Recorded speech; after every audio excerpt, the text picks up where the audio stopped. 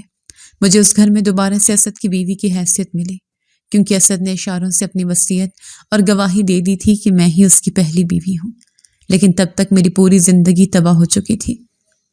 میں اس عالی شان گھر میں عیش و عشرت سے تو رہ رہی ہوں، لیکن میرا دل ویران ہے۔ ہر وقت میں اسد کو بے بسی کی حالت میں دیکھتی ہوں تو مجھے اپنے اللہ کے فیصلے پر یقین آ جاتا ہے کہ جو جیسا کرتا ہے ویسا بھرتا ضرور ہے۔ اسد اب بول نہیں سکتا، صرف حسرت بھری نظروں سے مجھے دیکھتا ہے اور آنسو بہاتا رہتا ہے۔ میں اس کا خیال رکھتی ہوں، لیکن میرے دل میں محبت نہیں بلکہ عبرت ہے۔ میں نے اپنے ماں باپ کے ساتھ غلط کیا، مجھے اس کی سزا جیل اور بدنامی کی صورت میں ملی۔ اسد نے میرے ساتھ غلط کیا اور دھوکہ دیا، وہ اس کی سزا بستر مرگ پر کاٹ رہا ہے۔ شاید یہ سزا ہم دونوں کے لیے تھی تاکہ ہم دنیا کے لیے مثال بن سکیں۔ آج جب میں کھڑکی میں کھڑی ہو کر اپنے ماضی کو یاد کرتی ہوں تو ایک ہی بات سمجھ میں آتی ہے کہ جب کبھی ہم اپنے ماں باپ کا سر نیچا کر کے گھر سے بھاگ جاتی ہیں تو گھر سے بھگانے والے عزت دینے والے نہیں ہوتے، بلکہ دھوکے باز اور عزت کے ساتھ کھیلنے والے ہوتے ہیں۔ سچی محبت کرنے والے اور عزت دار لوگ وہ ہوتے ہیں جو صرف عزت کے ساتھ نکاحی کرتے ہیں اور سر اٹھا کر رشتہ مانگتے ہیں۔ وہ لڑکیوں کو گھر سے نہیں بھگاتے۔ یہ سبق میں نے اپنی پوری زندگی برباد کر کے سیکھا ہے۔ کاش یہ بات مجھے اس وقت سمجھ آ جاتی جب میں نے گھر کی دہلیز پار کی تھی۔ جی تو دوستو، کیسی لگی آپ کو ہماری آج کی کہانی؟ اپنی رائے کا اظہار ہمارے کمنٹس باکس میں ضرور کیجیے گا، اور اگر آپ کو ہماری ویڈیو پسند آئی ہے تو کر لیجیے ہمارے چینل کو سبسکرائب، ویڈیو کو لائک اور بیل آئیکن لازمی پریس کر لیجیے تاکہ ہر نئی آنے والی ویڈیو کا نوٹیفیکیشن آپ کو بر وقت موصول ہو سکے۔ ملتے ہیں ایسی ہی ایک سبق آموز کہانی کے ساتھ، تب تک کے لیے اللہ نگہبان۔